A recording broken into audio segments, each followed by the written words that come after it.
E uma coisa que é o nosso diferencial é trabalhar a questão da atitude empreendedora em todos esses cursos, né?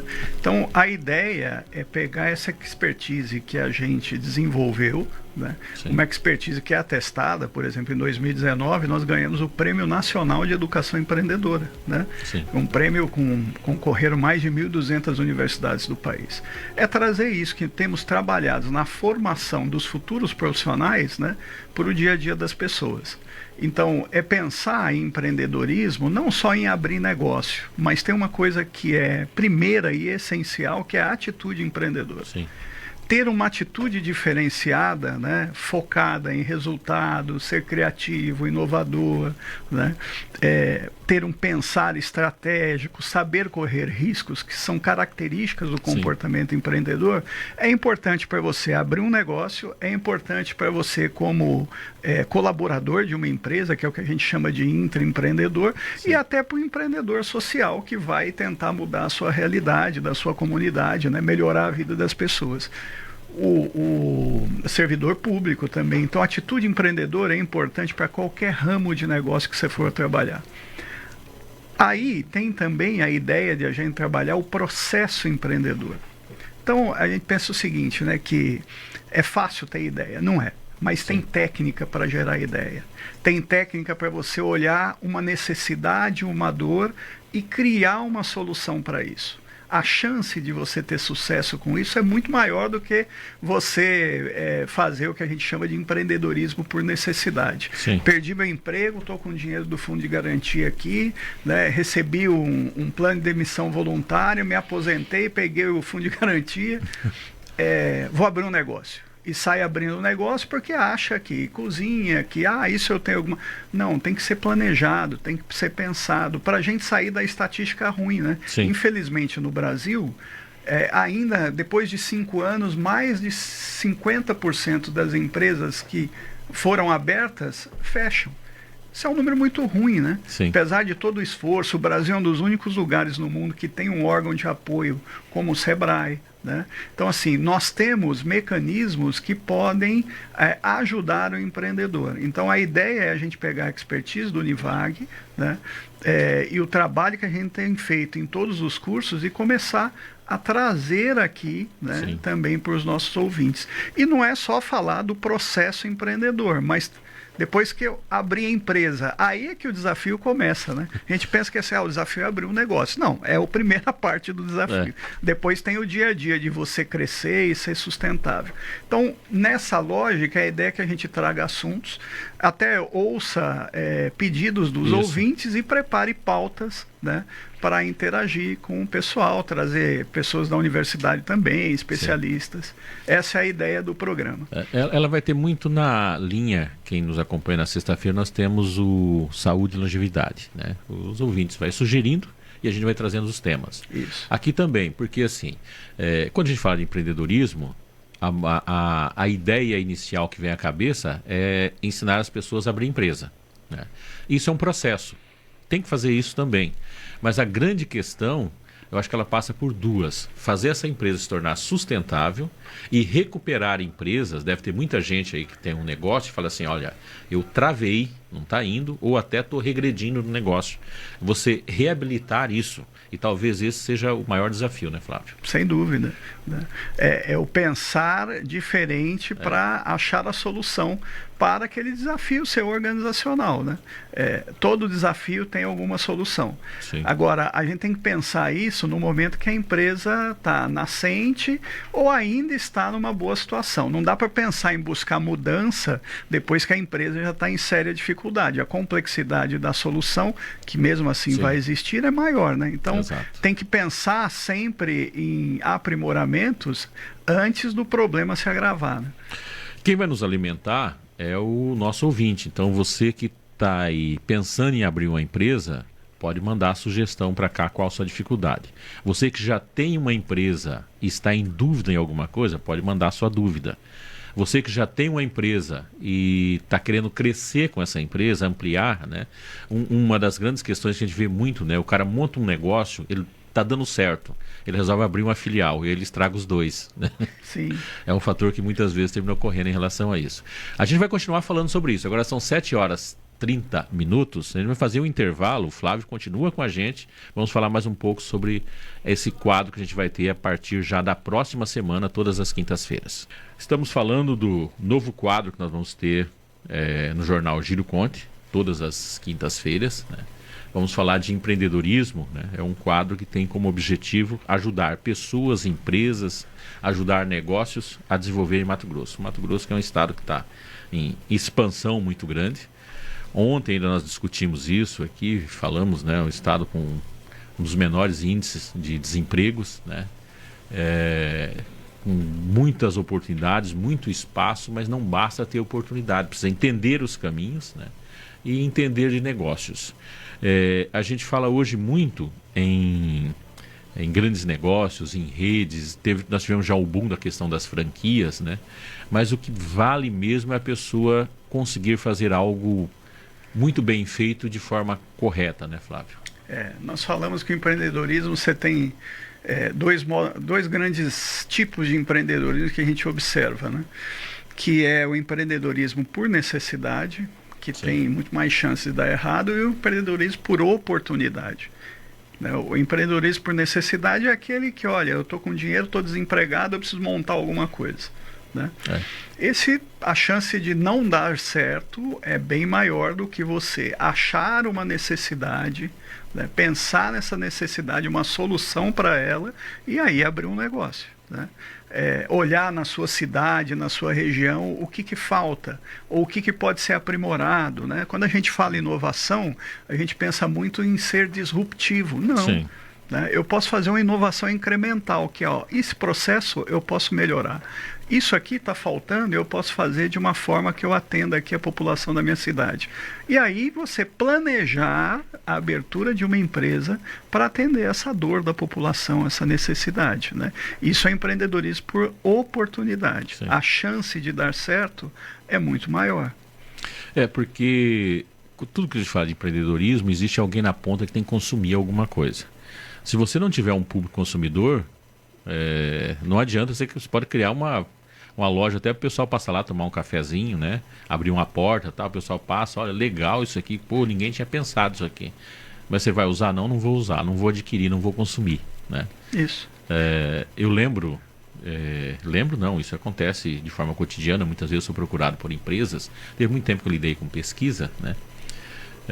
Ou vinha de outras empresas, pesquisa de gente que vinha colocar negócios em Cuiabá, mas era gente que buscava oportunidades, né? E voltaram embora, porque verificaram ou a cultura daqui não absorvia isso. Lembro de uma, recentemente, não vou falar aqui o nome da empresa, né? Ela queria criar aquilo que já é muito comum, por exemplo, São Paulo, Rio, de você ter os alimentos todos prontinhos para você chegar e já tudo pré-cozido, organizado, tá? E aí foi desenvolvido pela população que caberia uma empresa, foi desenvolvido e descobriu que a cultura de Cuiabá não aceitaria isso ainda, né? As pessoas gostavam da liturgia, inclusive, de pegar a cenoura, cortar, tá? Hoje tem algumas, mas são acho que empresas de fora que estão começando a introduzir isso nos mercados aqui. Algo que já é muito comum fora, né? Isso são variáveis socioculturais, né? Você tem que, assim, comportamento do consumidor. Você precisa entender o comportamento do seu potencial consumidor. Não adianta você fazer, eu sou uma grande empresa, vou entrar nessa região nova e não vou considerar o comportamento do consumidor daquele local. Você tem que considerar, né? Um exemplo muito clássico disso, você deve lembrar, algumas décadas atrás, em uma empresa norte-americana trouxe aquele café com leite gelado, lembra? Sim. A Scoff, né? E que é muito popular lá fora. Só que o brasileiro não toma café com leite gelado, né? E foi um fracasso, né? Ou seja, tem que olhar o hábito de consumo. A gente tem que pensar que quem manda na empresa, num bom sentido, é o consumidor em potencial. Você tem que pensar a sua empresa olhando o consumidor. Né? O que ele tem de necessidade, o que ele tem de expectativa, até porque a satisfação dele, né, vai ser o quê? O que é satisfação do consumidor? Ele tem uma expectativa sobre um produto e serviço. Sim. Aí ele vai lá e consome. Após o consumo, ele estabelece comparação sobre a expectativa e o que foi a realidade. Se superou a expectativa, ele fica satisfeito. Se não superou, ele é um cidadão não satisfeito, insatisfeito. E a gente vê isso em redes até não muito pequenas, né? Mas lógico, rede regional. Isso já faz uns, sei lá, talvez quase 10 anos, ou pouco menos, né? Fui dar consultoria para um mercado, que era de uma região aqui de Mato Grosso, né? Como ele está nativo, eu vou preservar os nomes, né? O que aconteceu? Ele foi para São Paulo fazer compras e encontrou um leilão, achou muito interessante na época, com fraldas, né? E ele rematou essa quantidade. Estava feliz, porque por um preço muito barato, tá? Ele foi contar para mim. Eu falei, mas calma lá, olha o número que você pegou. A população da sua região, onde você tem mercado, 4, 5 mercados em cidades diferentes, né? Eu falei, dá uma olhada na população e a quantidade. Você criou um grande problema. Não é só você que vende fralda.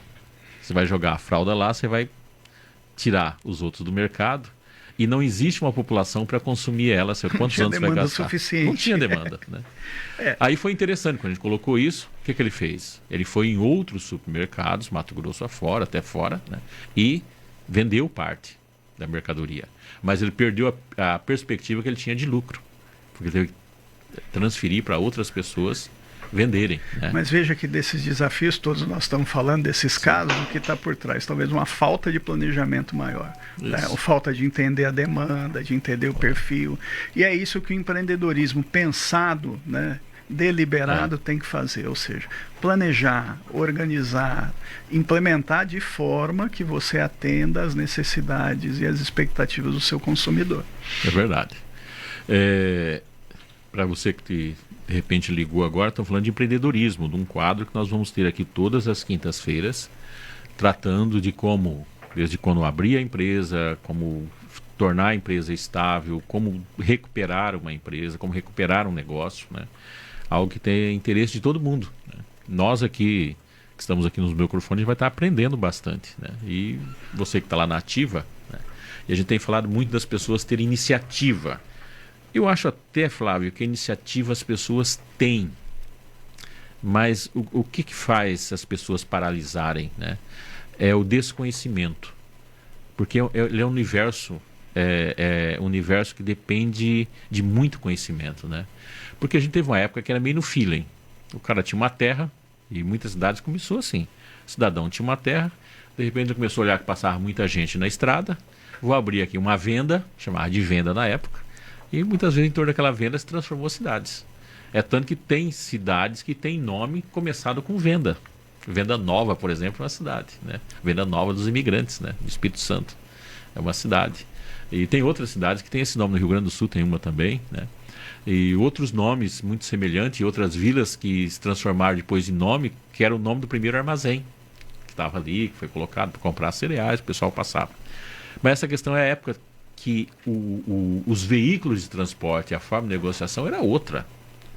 Nós vivemos hoje num mundo onde não existe limite de distância dependendo do negócio. Nós temos pessoas aqui que trabalham para empresas chinesas e não saem dentro do seu apartamento, saem dentro da sua casa. São funcionários de empresas chinesas, de empresas americanas. A gente também compra de fora, né? A gente compra de fora. Então, assim, olha a dinâmica que mudou. Então não dá mais para ser aquele cara que só tem feeling, né? Estudo é essencial. Assim, quando a gente fala em empreendedorismo, você tem dois grandes campos, né? Você precisa, para ser competente, um empreendedor competente, ter conhecimento, as técnicas, né? Eu preciso conhecer de marketing, de finanças, de planejamento, mas tem o atitudinal, tem que ter esses dois. Conhecimento, a gente vai para a universidade, faz curso e adquire.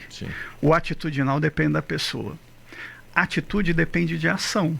Né? Então você pode até conhecer as características do comportamento empreendedor. Só que se você não agir, não sair da cadeira e tomar, né, ser ativo, proativo, você não resolve. Né? Então acho que a questão do atitudinal é essa, né? Você entender que depende do indivíduo querer. Né? E eu acho que quando a gente fala em atitude é isso que falta, é entender que além de conhecimento eu preciso ter né, um conjunto de competências atitudinais que são extremamente necessárias para o êxito, não só do meu negócio, mas de tudo que eu for fazer na vida, né? Porque ser criativo, ser proativo, ser criativo, inovador, ser focado em resultados, buscar ter uma visão de futuro, né? Ter uma rede de contatos, exercitar seu poder de persuasão, eu estou falando aqui características do comportamento empreendedor, depende da pessoa, né? Eu costumo falar para os meus alunos em aula de empreendedorismo é o seguinte: se você não acreditar que pode fazer, pode materializar aqui Jesus Cristo do seu lado, falar, você pode, meu filho. E se você não acreditar nisso, você não vai sair do lugar. Exato. Então depende da pessoa, né? Depende da pessoa agir, né? Eu acho que é isso que a gente precisa cada vez mais conscientizar o público em geral. Verdade. Esse quadro é um grande presente para o nosso ouvinte, porque a gente está trazendo para esse quadro, né, a maior competência que nós temos nesse caminho. O Univag, que é a instituição melhor avaliada que nós temos hoje, dentro desses cursos das diversas áreas, né, já tem um trabalho consolidado enquanto instituição em relação a isso, né, e vai ser todo o nosso subsídio. Então serão pessoas que não são apenas teóricos, são pessoas que fazem, que praticam, que têm, né, relação. O próprio Flávio, que está aqui, é vice-reitor, mas também empresário, tem negócios e lida com isso. Então nós não vamos estar lidando aqui só com teorias, assim, porque a gente tem muito essa questão, na teoria é de um jeito, mas na prática a filosofia é outra, tá? Não, a gente vai trabalhando algo muito real, algo factível, algo possível, né? E dentro daquilo que a gente traz. Quando a gente fala legalidade, as pessoas estão muito ligadas à lei. E até a palavra legalidade, ela vem de lei, a aplicação da lei, né? Mas não é só a lei criminal, a lei civil, é a lei de mercado, que é uma lei que muitas vezes não está escrita, né? Ela parte das convenções. Como a gente vai trazer toda essa questão prática, que ela vai ali pela questão da cultura, do ambiente, né? Porque a gente fala em muitas coisas hoje, a gente vive com uma sociedade que ela se integra a ambientes. Você pode ter um bom negócio, mas se você não tiver um ambiente para aquele negócio, é outro fator complicado, né? E nós temos que entender também o seguinte: nós vamos nos embasar também na ciência, né? Sim. A gente fica muito em cima de, vamos embasar na ciência por conta da coisa da saúde, né? Mas isso vale para qualquer área do conhecimento, né? Nós temos pesquisadores que criam, que desenvolvem pesquisas e geram conhecimento na área de gestão, né? Exato. Esses avanços que nós temos na área de marketing, no neuromarketing, em outras áreas, vem de muita pesquisa realizada, né? Sim. Que depois é colocada em prática e gera ganhos gerenciais, né? Contribuições não só teóricas, mas gerenciais para as empresas.